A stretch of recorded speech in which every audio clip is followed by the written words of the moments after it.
Oh, the weather outside is frightful. But Rem Tene is so delightful. Salvete, sodales. Haec series est Rem Tenē. Est series sermonum Latinorum ad linguam Latinam discendam. Mihi nomen est Andreas. Et hodie vobis cum de moribus nostris hiemalibus loqui velim. I'd like to talk with you all today about our winter customs, what we do during the winter time. Hodie vobis cum de moribus nostris hiemalibus loqui velim. Hiems est. Hic in civitate connectacuta est frigidissimum.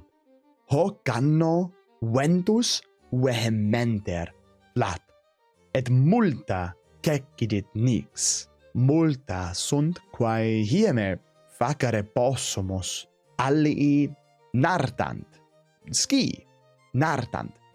Hoc est vocabulum Latinum novatum, created or made new, neologism, novatum, non antiquum. Allii piscantur, allii montes ascendunt et castra ponunt, allii foris currunt. Nos vero filius uxore dego, haec non agimus. Hieme nos saepe intus manemus, intus libros legimus. His diebus multum auli gellii auctores antiqui Romani lego ilsa uxor, multum de cerebro humano legit. Filius non multum his diebus legit, non solum libros legimus, sed etiam lucibus ludimus, lucibus computatralibus, et ludis tabulatis ludimus. Potiones etiam callidas bibimus, ego cafeam multum bibo. Ilsa team, filius soccolatam callidam. Multum et series spectaculorum spectamus. His diebus series abit elementary, et the pit specto, quibus multum delector. Ilsa et ego una seriem, qui nomen est shrinking spectamus, quae multum nos delectat. Bene, iterum totam rem dicam celerius et sine vocabulis anglicis. Salvete, sodales. Haec series est Rem Tenē. Est series sermonum Latinorum ad linguam Latinam discendam. Mihi nomen est Andreas, et hodie vobis cum de moribus nostris hiemalibus loqui velim. Hiems est. Hic in civitate connectacuta est frigidissimum. Hoc anno ventus vehementer flat, et multa cecidit nix. Multa sunt quae hieme facere possumus, allii nartant. Hoc est vocabulum Latinum novatum, non antiquum.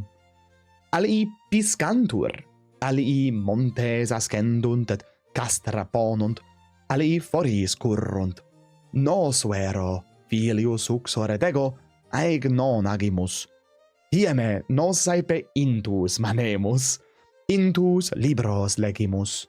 His diebus multum auli gellii auctores antiqui Romani lego. Ilsa multum de cerebro humano legit. Filius non multum his diebus legit. Non solum libros legimus, sed etiam lucibus ludimus. Lucibus computatralibus et ludis tabulatis ludimus. Potiones etiam callidas bibimus. Ego cafeam multum bibo. Ilsa team filius soccolatam callidam. Multum et series spectaculorum spectamus.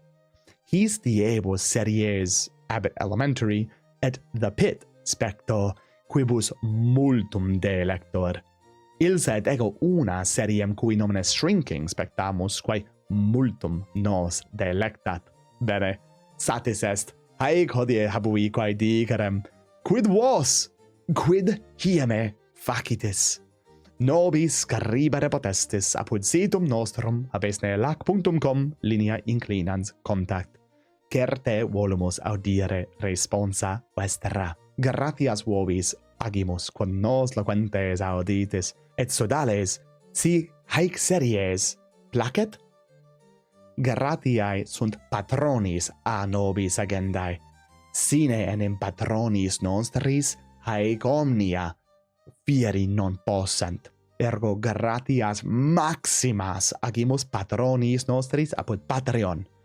Si vultis fieri patroni nostri apud Patreon, constat minimo ite ad ligamen quod infra positum est. Speramus fore ut hoc episodion vobis placuerit. Si placuit vobis hoc episodion, spectate, vel audite hoc. Nam vobis placebit, currate, ut in proximum maleate set. Mementote, Rem Tenē, verba sequentur.